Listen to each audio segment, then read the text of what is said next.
Hey, welcome to the second episode of Now We're Talking, and we have Bernard Nolan. Hi guys. The Bernard Nolan, man, you're an amazing person, I have to admit. All right, I know that I haven't buttered you up all day and I've been waiting for this moment, okay? Buttered me up all week. But the first thing I wanted to talk to you is not about the successful businesses you've had and the most amazing story you have about you and just your whole life. It's that you have a new child and you are now a father of a daughter, which is a little bit different, in my opinion, to having a son. Absolutely. How's it been? That's been fantastic. It's lovely. You know, seeing your child come into the world, I don't think there's any better experience than actually watching that firsthand. You know, I've had many experiences so far in a very limited amount of time. But no, seeing her come into the world now is absolutely, you know, I can't even give you words for what that is. And she scarily looks like you. Yeah, that generally that's kind of what happens when you have a kid. You know, they do kind of look like you now. Luckily enough, you know, Freya really is the image of me, which is slightly scary. So when you have my baby photo and Freya's baby photo side by side, it's actually scary. It is crazy. But I always see when you get photographs sent through to you of her, your face just lights up. Has the experience of, I know that you have Noah as well, but just because it's not it's just that when it comes to a daughter, I feel there's something different change in you. Yeah, because I've noticed the change. Well, what's happened is you realise your life is screwed. That's it. It's gone. You know, she already has my heart. She's always going to have it for the rest of her life. Yeah, of course. You said you fell in love again. That's what you said. Absolutely, yeah. Which is great. So listen, I know we're going to segue into a few different things here, but one of the main things I wanted to talk to you about, Bernard, was, which is so weird how I'm starting off with this, right? But in 2015, you were in Dubai, and there was a moment where you went skydiving. And I read an article that you wrote on LinkedIn, which was amazing, called The Leap of Faith. Yeah. And a lot of the events that happened in your life ended up leading up to this one moment, I suppose, when you jumped out of the plane. So before we get into the crazy stuff in your life, all right, can I ask you, you were up there with Michelle, isn't that correct? No, Michelle was left on the ground actually. She decided that jumping out of airplanes wasn't really her thing. And you decided it was definitely for you. Well, to be fair, actually, you know what? I thought it was a good idea at the time. So on the ground, I was like, yeah, this is great. Can't wait to do it. You know, the reasons why I decided to do a skydive in the first place was, you know, a story in itself. Yeah, really. yeah, of course, yeah. But yeah, so like, you know, I was thinking to myself, okay, you know, I've been through a lot. I've had a lot of things go on. I've had a lot of negative and, you know, some positive experiences. So, you know, my idea is let's go up 14,000 feet in the air, bring all those negative experiences and leave them up there. And then the minute I jump out of a plane, a whole new beginning starts.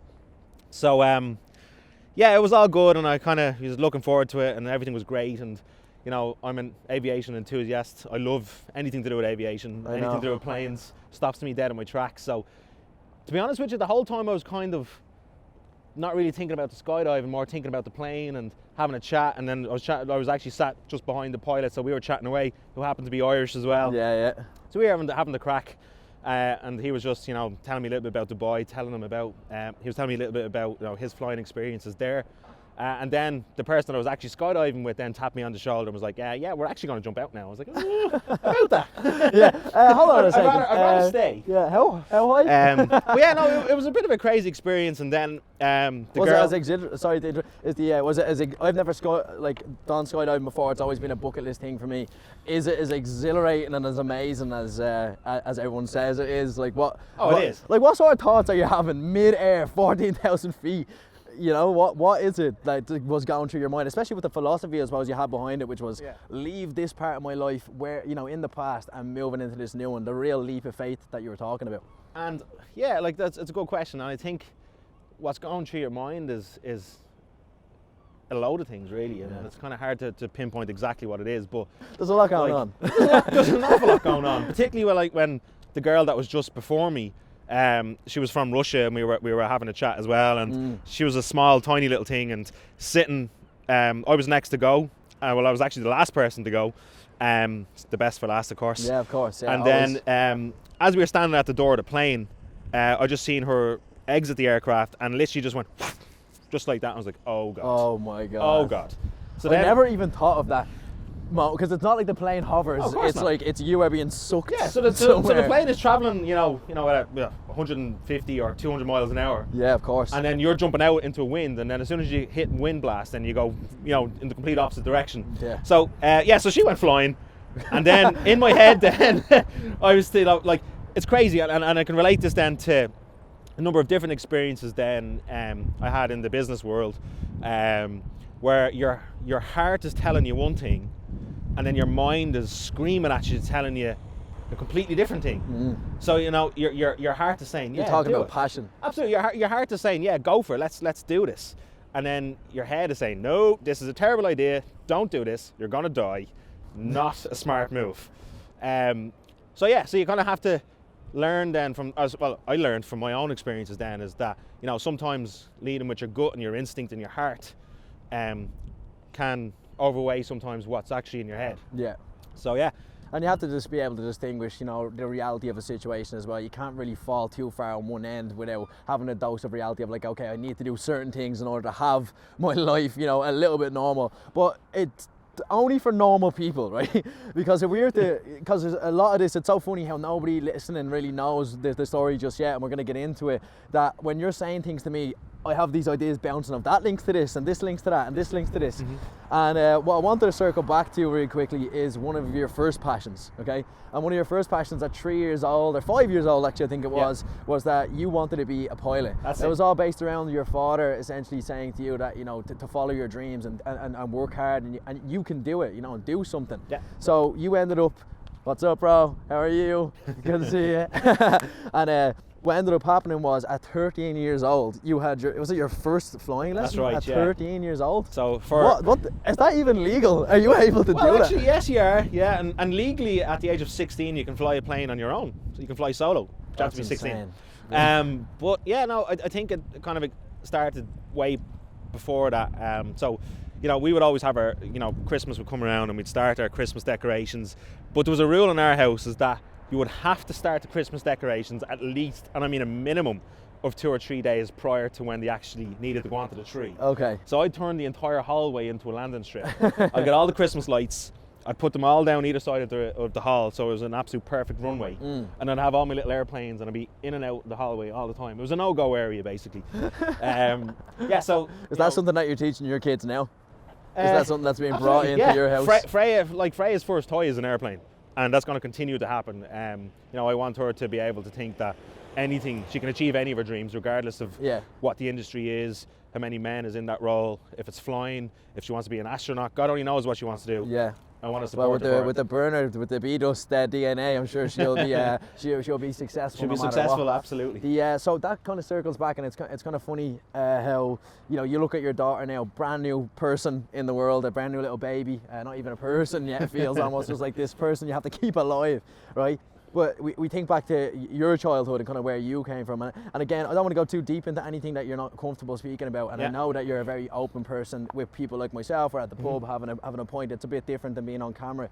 But I mean, just for the people watching, and I've heard parts of this story and maybe read a little bit about it. But can you explain like a little bit about just your experience from because I feel like your mindset really comes from the beginning of your life. Like the beginning of your life really is just a completely different to everyone else. I mean, do you look at Freya and say, God, you just don't even know how lucky you have it right now? Like, yes and no. I think for me personally, the beginning of how I ended up here, how I'm actually speaking to you now, how Freya came about, was all a chain of events and sequences that were never supposed to happen.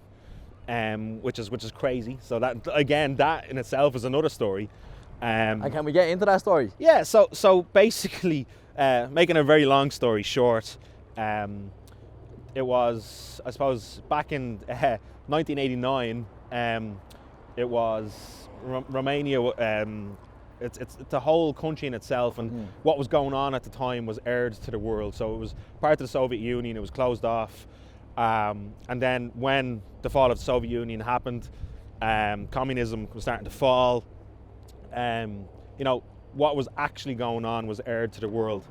And my mum and dad one day was sitting at home and they were watching TV and they seen what was going on, and they were like, right, okay, we got to do something about this. You know, they could have kids, and they wanted to have kids. So what were they seeing on TV? It was orphanages. There was kids that were starving. There was like the country was basically on the brink of famine. There was civil war. There was a lot going on. Well, little Bernard is lying there. All this is going on, and little Bernard's sitting there being one of these children, essentially. Yeah. Well, I was in an orphanage.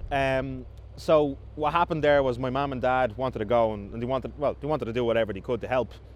And this will come back to, you know, a number of different topics that we'll probably talk about.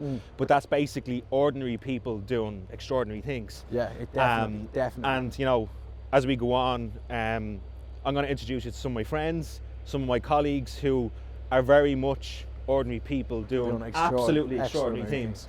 With your parents. Yeah. So with them, they decided to go. They wanted to adopt one boy and one girl. The way that works is you make an appointment to go and see a child that you want to adopt. You go to the orphanage, and then basically you just adopt the child. Yeah. It was a fairly streamlined process. Yeah. I thought at that time it was a little bit easier to get children. Well, actually, you'd be surprised. No, it was actually the contrary. It was actually quite difficult. Okay, really? There was a lot of paperwork had to be done, a lot of admin, and so on. So what happened there was, and again, this is just condensing this story quite a bit, yeah, of course. Is they got an appointment on the same day at the same time, and the only problem was one was in Constanza and the other one was in Bucharest. So that's like the distance between Dublin and Wexford. Okay, so obviously, well, that's helpful. Yeah, so that was in Bucharest and Constanza. So they couldn't be in the same place at the same time. So, you know, my mum and dad had to make a very brave, and still to this day, like, you know, they always amaze me at stuff they do. But they made a very brave decision that they were going to part ways. One was going to go and see the boy that they wanted to adopt, and the other one was going to see the girl that they wanted to adopt. So they went their separate ways. Mum rocked up to this orphanage, walked in. You know, she still reminds me and tells me certain parts of the story. But, you know, there was a hole in the ceiling. So anytime it rained, the water would come in. There was kids that were in, I suppose they were like little cots. And some of these kids, unfortunately, were gone past the stage where they were adoptable, or not that they were adoptable, but, you know, people that were looking to adopt kids. That's such a crazy thought in my mind, like for someone not even being able to be adoptable. Yeah, so Mum walked in, she arrived in and signed in, and the receptionist was standing there. And the way things would work then is that you'd get signed in, and you could be waiting there maybe 4 or 5 hours. So at this stage, after 6 weeks been in, Mum figured out that, you know, the odd lipstick or a pair of tights then would get your application put to the higher... because it was such a poor area. Absolutely, yeah. So the reception's sitting there, and then if she got slipped a nice little lipstick or a nice pair of new tights, which are hard to get into the country anyway. It's not a bad trade for Bernard Nolan. Absolutely, yeah. So your application gets put higher on the next list anyway. So anyway, with that then, Mum gets brought into this room, and of course a baby comes along and wrapped up in a little blanket, and this baby gets put into my mum's arms, and she's like, you know, she's beautiful, she's absolutely gorgeous. And of course the plan was to adopt one boy and one girl. And at that then, Mum opened up the blanket and realised, oh, hang on a second, bit of an issue here. This isn't the girl. And did she discover this in there, or was she walking out? So I was already in my mum's arms at this stage, and she realised that, you know, this should actually be a girl. So what happened was, due to an administrative error, yeah, that's actually correct. Literally because someone messed up in paperwork, or the lady outside was too occupied looking at her brand new lipstick. The applications got mixed up, and I ended up getting put in my mum's arms. And at that stage, instead of saying, no, I want a girl, I came here specifically looking for a girl, as most people probably would. My mum said, no, you know what, I'm taking him. But she was terrified to say anything to my dad about it. So said nothing, adopted me there and then.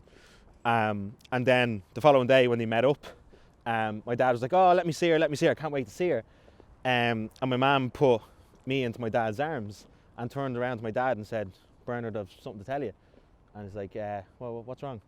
And it was like, it's actually a boy. And then my dad opened up the blanket again, and the same thing was the story. He's like, oh. Your dad's name is Bernard? And my dad's name is Bernard, hence why I'm called Bernard. I didn't know that, because you only referenced him ever as dad, so I never knew that. That's amazing. Yeah, so I'm actually called Bernard after my dad for specific reason actually, because he always said he wanted to call his first son Bernard after himself. And funny enough, he actually adopted my other brother, Alan, as well. So instead of calling Alan Bernard... Shout out to Alan. Poor Alan. Poor Alan. You got done over on that one. You got done over on that one, yeah. Sorry. Supposed to be a girl, and he actually took your name. So, shout out. So that's kind of a little story in itself there. So you fly back down to Dublin. So we come back to Dublin, and then, you know, everybody then is, you know, absolutely ecstatic that my mum and dad are home after 6 weeks, and, you know, they've got the 2 kids that they wanted. If anything, even better, again, they came back with 2 boys. And I was only 3 weeks old at the time, so literally 3 weeks, life begins from there. Perfect. And it was never supposed to happen. I know that sharing these stories and stuff as well isn't exactly the easiest thing, and especially I know you're doing me a massive favour here. I just want to say thank you so much for it. In general, you know, we're going through a lot here, and I think what I want to segue into, and I suppose you can kind of bring it in the direction you would like to, but one of the main things that stands out to me is just your attitude towards life, man. Like, in general, like, seriously, like, it's an absolute pleasure the fact that I have someone like you in my life all the time is an absolute pleasure. Like, you really do motivate me, and I think it comes from your crazy experiences that you've had. So after like this, you know, the adoption, you come home, you kind of grow up, you have these big dreams. I know you start working in airports just to annoy all the people to see if you could get in with them and all the rest of it. You seem to be living the dream a little bit. I think from there, well, thanks a million, firstly. Like, of course, I'm more than delighted to have you. My son. So, yeah, no, I think for me, it was a case where I knew what I wanted to do with life. From a very early age, I knew, okay, flying was my dream. I want this to be my career going forward. So I was like, right, well, how can I keep myself motivated to achieve that dream? So, you know, what I ended up doing was, I knew, like, from the research I was doing, even at the age of 13, 15 and 17 throughout school, was that, okay, there's 2 ways I'm going to be able to become a pilot. And that's getting a cadetship, which would be incredibly difficult. And then the other way is a sponsor, or paying for yourself to, basically paying yourself to become a pilot. So you have to train. Which is an extraordinary amount of money. And it's an awful lot of money. So you're looking anywhere between 80 to 100,000 euros just to, you know, actually qualify to train to become a pilot.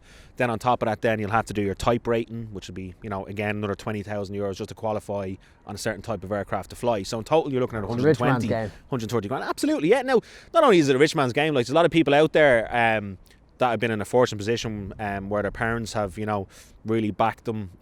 They've remortgaged their house in order for their kids to achieve their dreams.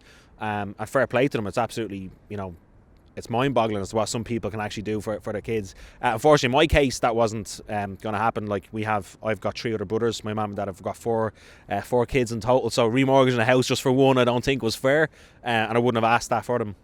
So I knew, right, okay, I know what I need to do. I know it's going to be an awful lot of work involved.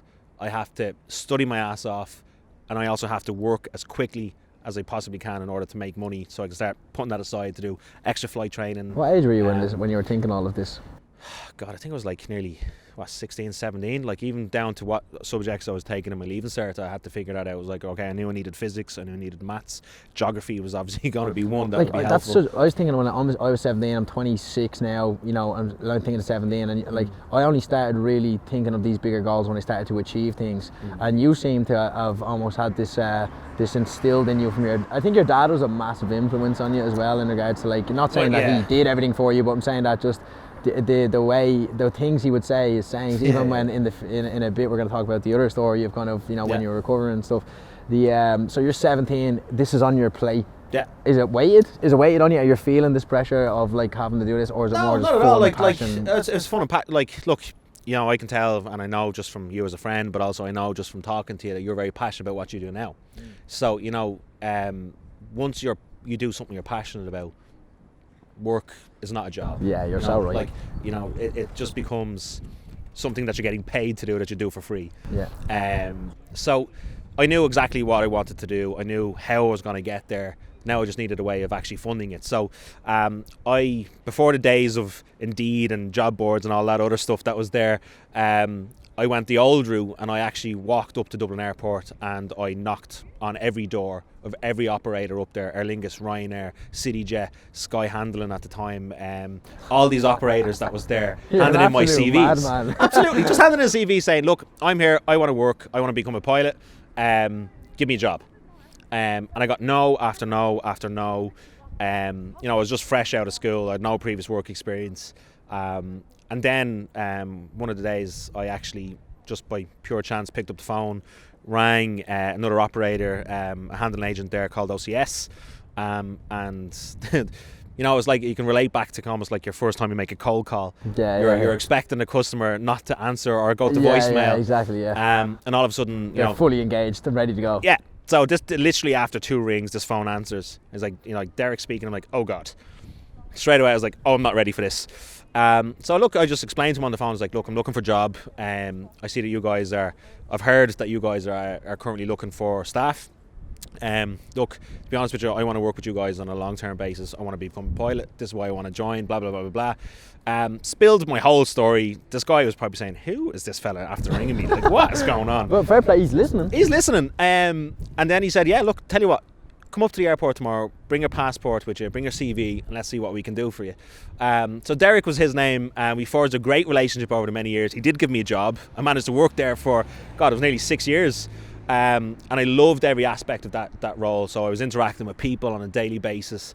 The job that I was doing there was for people with reduced mobility.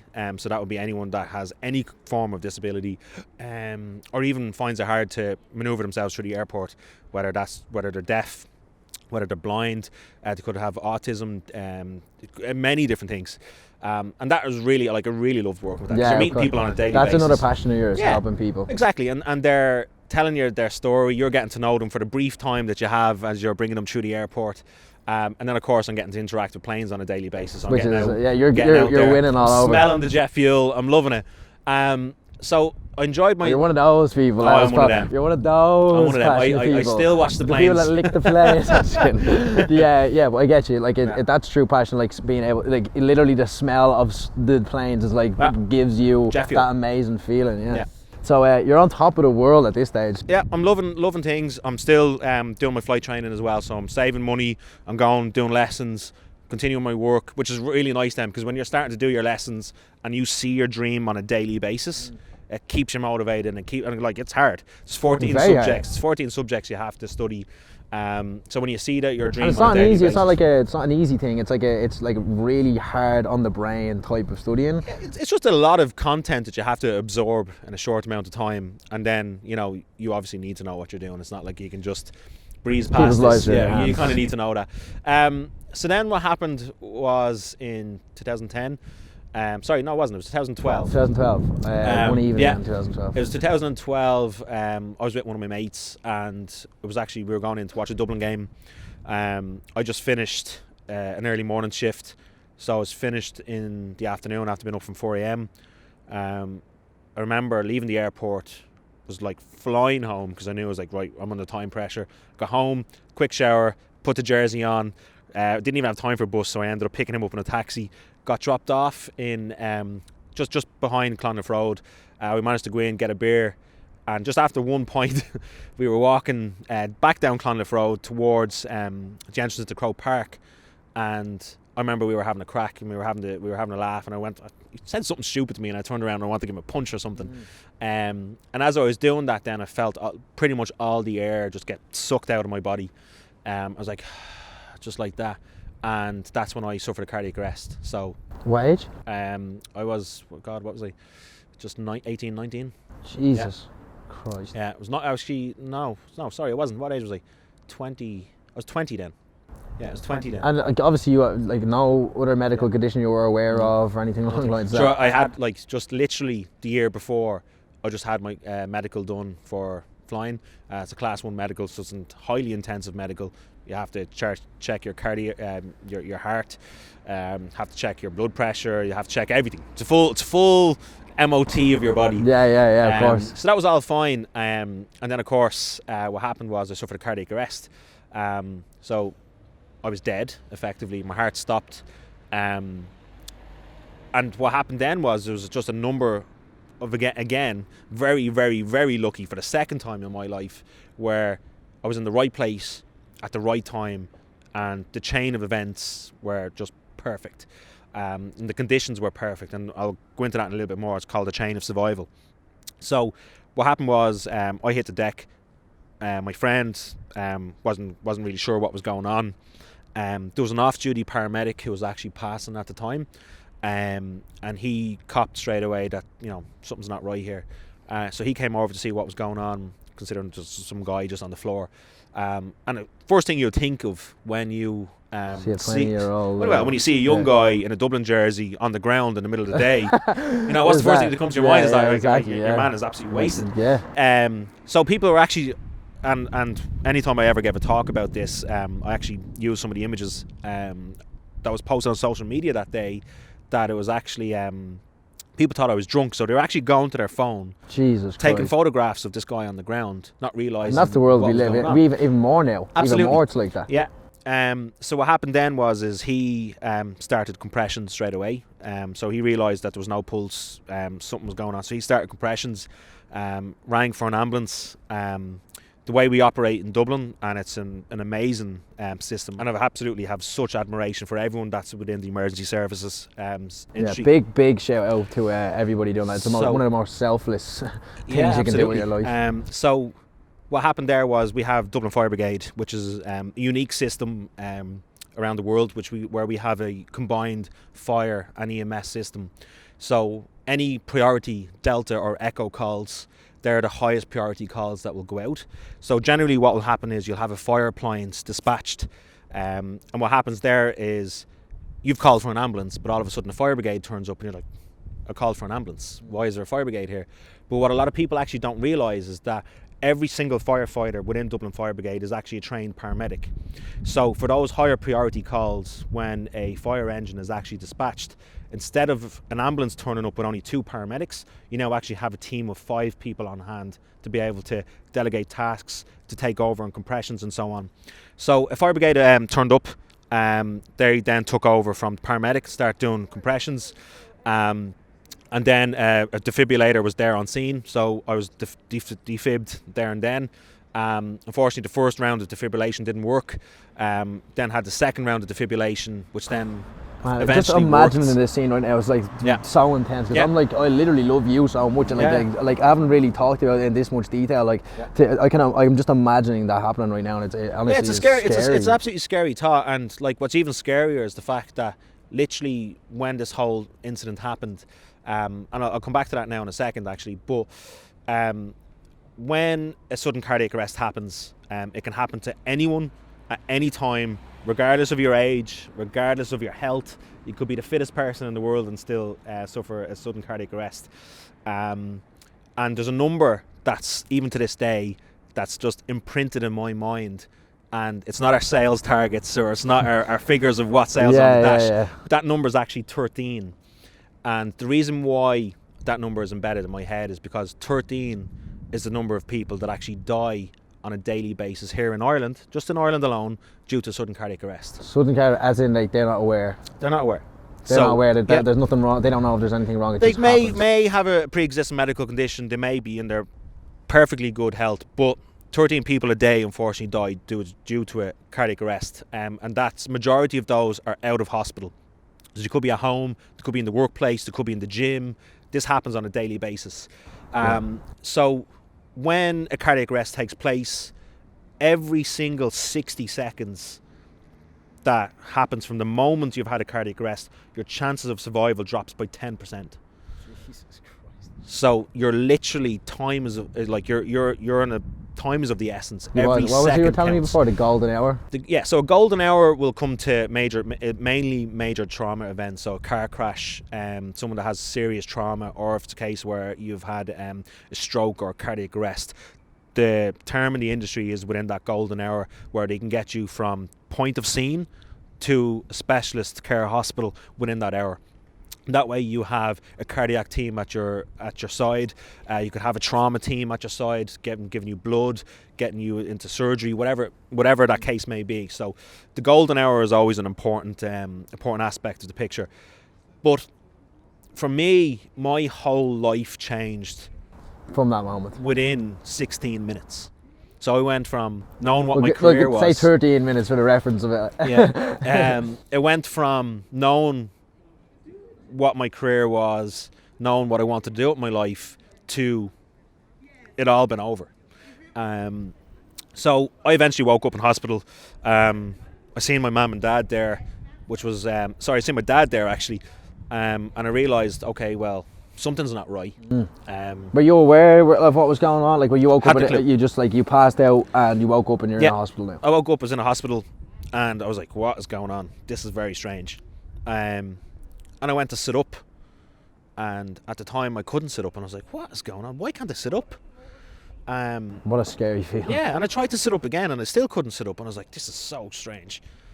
And I went to talk, and I felt like my mouth couldn't move correctly. And again, I went to lift my hand, and my hand couldn't move. And then I realised, and I started to freak out actually. I was like, oh God, this is terrifying. And of course, that event had an impact on my brain. I lost an awful lot of oxygen. I was starved of oxygen for a number of minutes. Which can affect motor skills, speech. Exactly. Yeah. So that really kind of took me quite a while to get back. I had to learn all those skills again. I had to learn my memory tests. What was the reference I was reading about? So you were laughing at the fact somebody asked you to draw something? Yeah, so I was doing a lot of physio. So for me, it was all about physio. It was all about, getting movement back and getting taught. And my speech came back very quickly, which was great. Motor skills were starting to come back. The right side wasn't perfect. So the doctor came in one day and he asked me, Bernard, can you do me a favour and draw me a clock? I was like, come on, like really, a clock. I'm would like to think I'm fairly intelligent, so I know what a clock looks like. I should be doing something a little bit more proactive than so you're getting a bit pissed off. Yeah, I was in hospital for a couple of months at this stage. So you're just sick of this now. I'm sick of this now. I'm like, oh come on, like it's really. So he says, look, I'll tell you what, you draw a clock. And I'll get out of your hair. I'll leave you alone. I said, all right, challenge accepted. That's like me coming up and asking you for a pocket money. And I still say no. I never get it. So I got a pen. I put the pen to paper, and I just remember basically tears just streaming from my face because I knew a clock told the time. Like I'm wearing a watch now. I know what a clock looks like. A nice watch at that. But I couldn't remember what it looked like. Can I ask you, like, the feeling, is it because you knew what a clock did, right?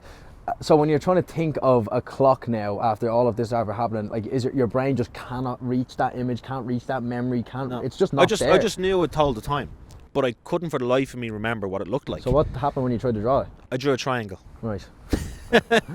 So I drew a triangle for a clock.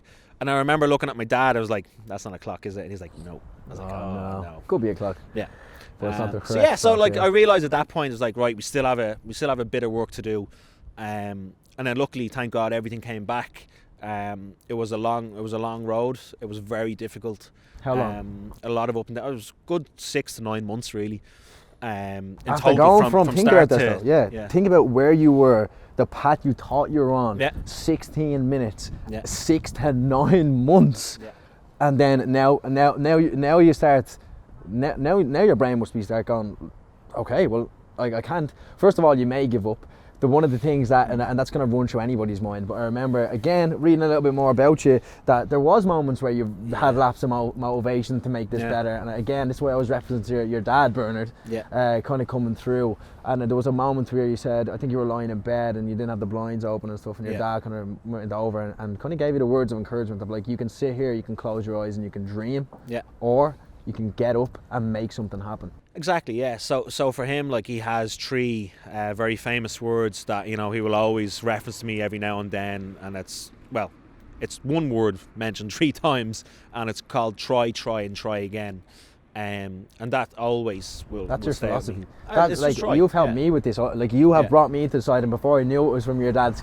Crazy. My father passing on, passing on this knowledge. It really is Yeah. the simple things, the simple sayings are the things that can keep you motivated. Because Yeah. people, I was talking to Josh, my other guest, the last time about this, and it's like people want the complicated answer, and sometimes the most simple answer is the correct answer. Yeah. You know, because the secret to finding is to stop searching almost. It's just to like try again. Keep Exactly. going. So yeah, it was a case where, you know, it was, and being blunt about it, it was right. You know, yeah, you've been through something pretty tough. In fact, it was very tough. But you know what? Like, you're gonna sit there and whinge about it. Or you're gonna get up and make something of yourself.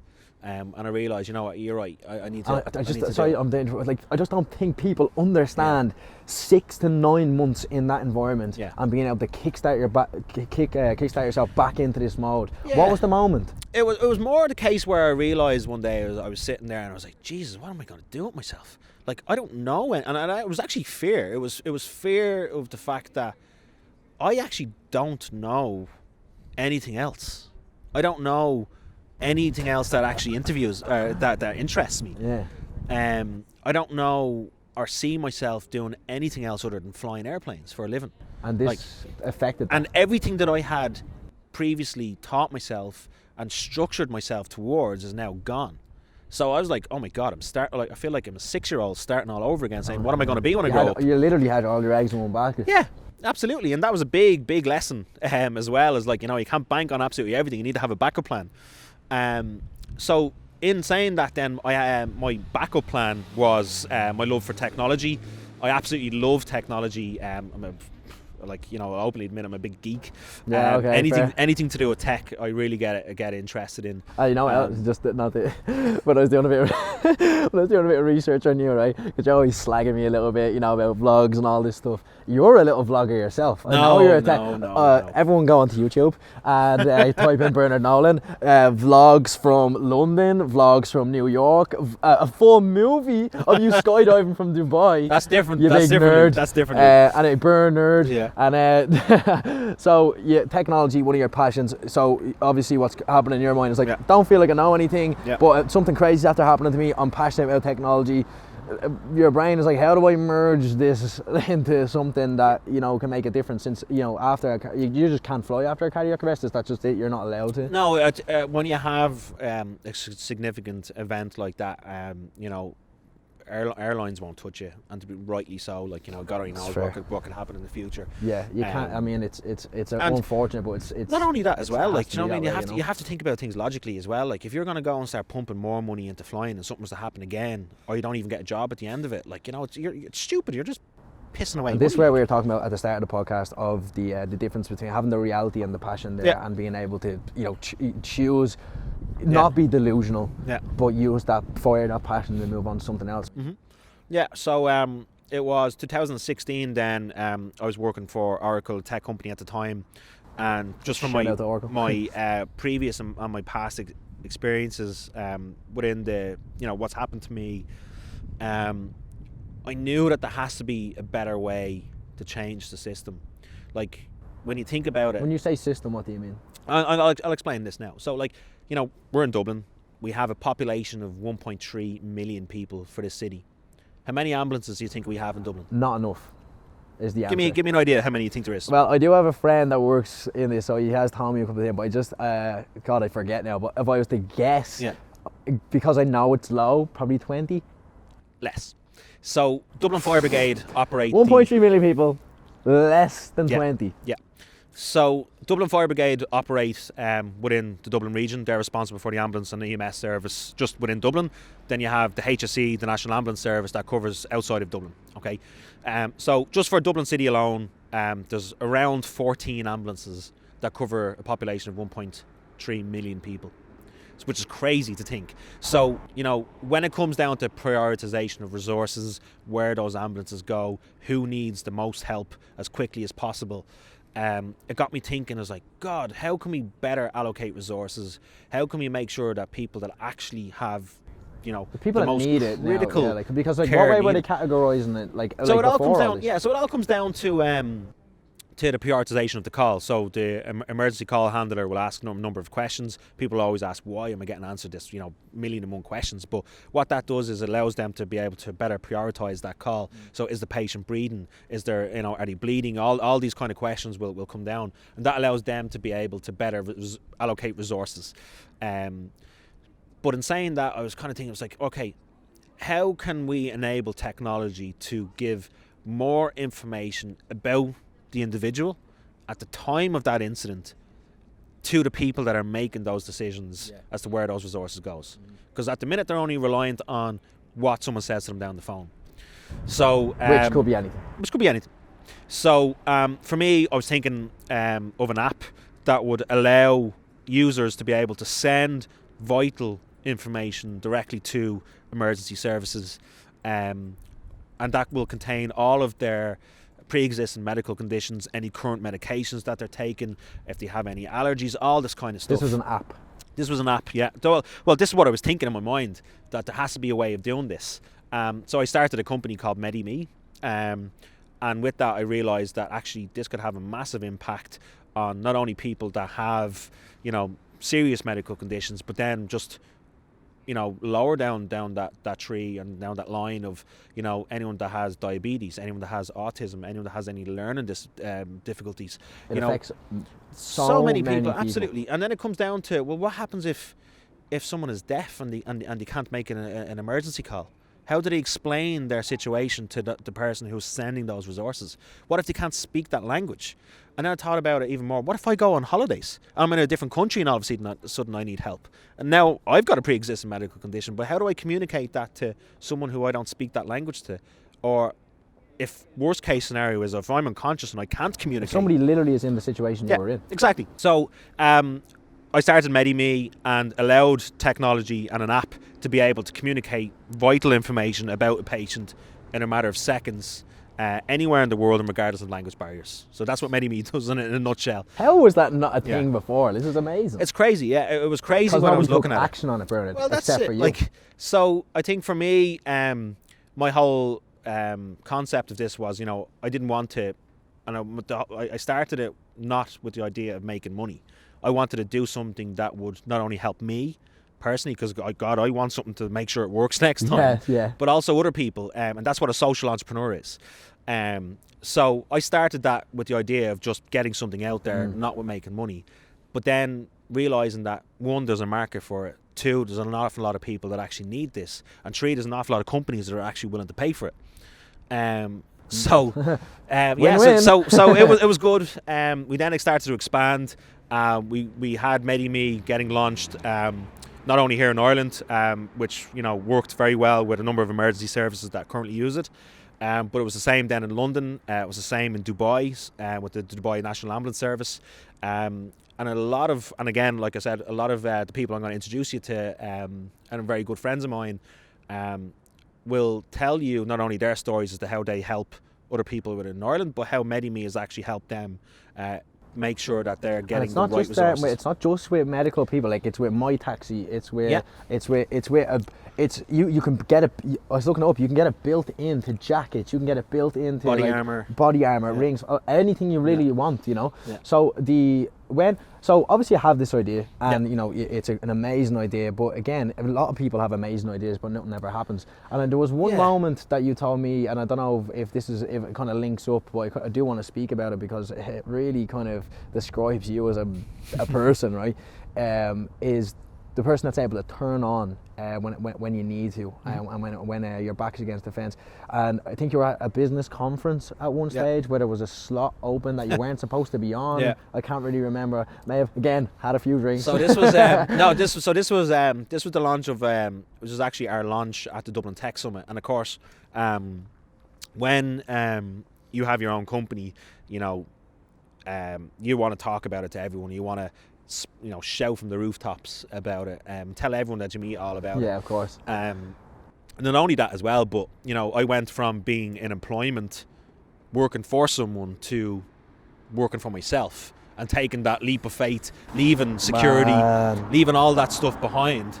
And that in itself was a massive fear. Just going, oh God, It's everyone's fear, Bernard. It's literally everyone's fear. But that's what stops people from making that jump. That's an awful lot of people. That's one of the biggest barriers to people starting their own businesses is fear and the idea of knowing. The idea of the unknown. Outside of security, and you know what it is? Yeah. Because it's because people, I feel, are being a little bit conditioned to believe that they need to be under a company, they need to be under something in order to do something. Not that there's no benefit in that, of course there is, but there is a time in your life where you do have to do something about it. Like for me, when I made that leap, it was like, I am now 100% solely responsible for my income. So every single step that I make, every move that I decide, any decision will have a direct impact on whether I get paid or not. So it actually then elevates you to the next stage where you're willing to really put yourself out there because you have no choice. You actually have no choice. No, the which concept, is a liberating feeling, which but at the is, same and a time, terrifying one as well. Like I've never, and up to this point, like the idea of speaking in front of people would terrify me. I'm like, absolutely no way. Wouldn't do it. If someone asked me to speak up in front of a room, I'd be like, nope, see you later, thanks, ask someone else. Now some people, there's more people that are afraid of public speaking than death. Exactly. And now, at the Dublin Tech Summit then, when we were launching, now look at you. I found myself down saying, like, I actually went up to the person and said, is there any way I can speak at this? You know, like, which was crazy for me to think that I'm actually going because you know what you're talking about. Well, I know what I'm talking about, but also it's more of a case where, you know, I need to make sure that other people know about us. So at that time, I went and asked, and, you know, being quite naive and new to this whole thing, your man turned around and laughed at me and was just like, no, like you have to pay in order to speak at an event. Yeah, okay. I was like, right, okay, that makes sense. Yeah, okay, makes fair sense. enough. Yeah, that's fair. Yeah. And then when you get to some point, people will pay you to speak at an event, but I was nowhere near there. Yeah, exactly. Yeah. So just way with confidence, though. But I asked the question, and your man he turned around and said no. But then actually, as it turned out, and again, just by pure chance, a slot opened up. Someone didn't turn up for their speaking event or cancelled. And he came back to me and says, do you want to still speak at this? I was like, yeah, of course I do. I was like, right, well, you've got 10 minutes and you're on. I was like, oh, God. No script, no script. Like plan no, anything. I didn't even have a laptop with me, so I didn't have time to get a slides put together, anything. I was like, oh, no. So it was a matter of, right, get out on stage, talk to, you know, a crowd of people that you've never spoken to before, talk about your company. Now, it wasn't the best talk I've ever given in my life, but you know what? It was something that made me realise that, you know, when you're given opportunities, you need to grab it by the horns and just go and do it. And I learned an awful lot about that. And then in the startup world, it's very much a case where you're always looking at opportunities. And that's what entrepreneurs are. They're opportunists. They're looking for the next move, the next big thing. And they don't judge it. They just do it. They just do it. So when you go up on stage, no script, no nothing, you're there. There's probably a bunch of people that went on before you that are blowing the crowd away with all this crazy stuff that they have to offer. You're there, you're like this, probably a little Medimee badge. What do you do? Like what's like you obviously get on stage. I just told my story. I told exactly what was going on, and it was very raw. It was very to the point. It was very much a case where this is a problem. I've had this problem. I've experienced this problem firsthand. There's millions of people around the world that face similar issues to this. We have a solution. This is something I'm going to do in order to help improve people. I'd love if other people can get behind me. If there's anyone out there that are you know, have an extra few quid in their back pocket and want to put some money towards it, I think you're underselling this. I think that you went out there and you're being humble right now, but I think that you blew the crowd away. It was a good talk, but it could have been a lot more refined. It could have been a lot more, you know, if there was any preparation put into it. But sometimes these things are actually more genuine and it's off the cuff. So no, it was good. But it was good for me to be able to get out there and actually talk about something that I was very passionate about. Is that what changed the direction of Medimee after that?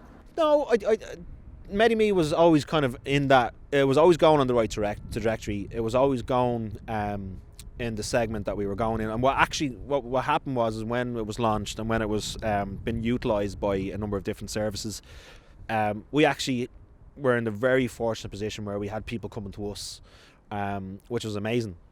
And what I actually found out there was what we were doing was I did a survey. Well, actually, I was looking around me and I can see, like, even now, just parked down the road there, you know, there's 5-6 different taxis. And when you look at the amount of taxis that there is in Dublin, Definitely more taxis than ambulances anyway. Well, there's around 12, I think it was 10,000 taxis or something like that around in Dublin, or within the wider region. And it got me thinking, is okay, there's ordinary people, and again, coming back to this statement, there's ordinary people out there that are doing extraordinary things. So they're what we call CFRs, which is community first responders. So these are people who will take time out of their day to go and upskill themselves to where they are able to respond to emergencies within their community.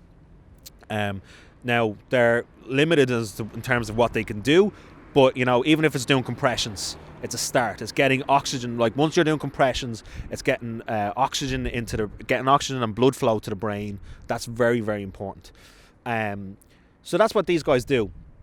And it got me thinking, is like, right, well, if there's that many taxis and there's that many people out there that are willing to help, why can't we have a CFR system in place where taxi drivers are actually willing, those that want to put themselves forward, are willing to respond in case of an emergency?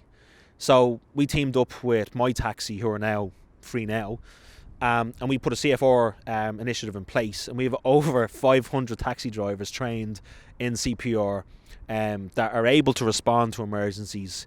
Or if, you know, they're driving down the road and they see a car crash, or someone walks out in front of a car and they get a smack, you know, they're on the road every single day. You have cyclists that are passing them on a daily basis. There's nobody that sees more things in Dublin than a taxi man. Yeah, absolutely. So these are people that are you know, genuinely interested in helping other people. And there's an awful lot of people out there that want to do good. And it's given them a platform to be able to make a wider difference. So, you know, we've done that here in Dublin. We've also done it in London as well, with MyTaxi as well. And we've actually taken it to the next step in London, where MyTaxi have actually gone ahead and bought defibrillators. And those defibrillators are within 14 taxis. So there's moving defibrillators around the city. We'll have to make sure we get one of those ones if we are on a night out anyway. there's a few of them. Medimee ones? But yeah, so we got that in place, and that initiative is still there now, which is great to see. And then we have, like in Dubai, we had Fly Dubai Airlines. They approached us because they have a lot of passengers on board their aircraft. But I mean, it's funny because the list goes on. You can attach this to almost everything. So, like, if you were to look at it now, like, what sort of impact has Medimee, do you feel Medimee has had since, you know, something that was in your brain, in your head, now a real thing? What impact, like, have you had statistics on the actual impact it's had, or, like, just from what have you seen in your own experience, what impact has Medimee had? It's hard to tell. It's a weighted question because there's a lot of, you know... There's a lot of variables there. It's hard to tell. Like, it's hard for us to be able to track and say, you know, we've saved X amount of lives and whatever it is. But even if it's one... Even if it's one. Like, but what I do know is that if it has an impact on one person, or if one person sees, you know, what can be achieved if you just put your mind to something and actually go for it and start something else themselves that's even better again, then, you know, I feel like my job is done, but I know someone else will thank them down the road for it, and that was always the goal, was to improve the system and improve that link. I know I'm going to introduce you to one of my close friends, and who's actually another CEO who started a company called DroneSAR, Oisin McGrath, and he's actually a captain within the Irish Defence Forces, and head of their flight training as well. So what we've done there is we've been able to use Medimee to locate people that may be, their location may not be unknown if they're in the mountains, or if they're in a rural part of Ireland, we don't know where they are. That will allow us to send their exact GPS coordinates. That will go to the aeromedical dispatch centre within the HSE, who will then dispatch a helicopter to that individual. Or worst case scenario, what we can use as well is, in a different case scenario, we actually send a drone, and Oisin will talk to you a little bit more about our collaboration between Medimee and DroneSAR. And again, what we can do is we can actually send a drone off to that individual. So instead of having to send a helicopter to do reconnaissance, we can send a drone, which is a lot cheaper, costs a lot less in fuel, and and you can get the exact same results through thermal imaging cameras. That's absolutely insane. Yeah. You know, when I knew the world was taking a big change, I went to an airport and I saw that there was no drones allowed. And honestly, it was just like, I just saw that sign. I was like, it's like the Star Wars or something. I was like, this is crazy. I was like looking at the guard that are going by there. I was like, have we done something bad? But listen, Bernard, so all of that now has happened, and you're still so young. You have a beautiful family that you're taking care of. You've done amazing things. You're an extraordinary person, in my opinion. Thank you. Is there anything else on your mind right now? Because not that you've settled in any way, shape, or form. No, but I'm saying that you've got so much more. Your past 4 years. Yeah, it was a bit of to be honest with you, it was a roller coaster. A lot of up and downs. It wasn't easy. I think as well, that's not really talked about an awful lot, is the other side of what a startup is and what a CEO is, and it's very dark. It's very difficult. There's more downs than there is ups. That's why you have to be passionate. And that's your backup feel. Yeah, and it's incredibly difficult, you know. And you know, a lot of times when you look at blogs or if you look at posts about, you know, people starting their own businesses, if someone turns around to me now and says they're thinking of starting their own business, I think you're mad. You're crazy. But at the same time, it's a good crazy. Yeah, it's amazing. And it's you know, you really need to have that drive behind you. To keep going, especially when times are tough, and again, that whole try and try again mentality. And this is the last time I had Josh on, my other guest, and I'm probably going to ask most of the guests this near the end, is that, you know, I always ask what their philosophy in life is, but I kind of already know yours already. And you know what, man, I just want to say, like, we've gone through a lot here, and you probably aren't even aware. We've probably been speaking for probably an hour or so, right? But what I want to say to you is two things. One, I just want to say thank you so much for just being you. Not for this, for just being you, man. You've inspired me so much to do something like this. It's an absolute pleasure having somebody like you in my life in general. And I'm just going to wait for this big city bin to go by. And it's just amazing to have you. Listen, I'm going to leave it at that. It's not because I want it, it's because unfortunately we just can't, I can't take it for much longer. But what I want to say is just thank you so much for coming on, man. I really appreciate it. Like, it's likewise a handshake. Male son. Please come bring it in, man. I really appreciate you. Guys, thank you so much for watching the second episode of Now We're Talking. It's amazing the feedback I've got so far from it, and I love all the support. Be sure to check out Bernard Nolan, Medimee. Make sure that if you know anybody that would benefit from this, please let them know as well. And just thank you so much. Anything else to say, Bernard? That's all good. Thank you, Father. All right. Thank you, Father.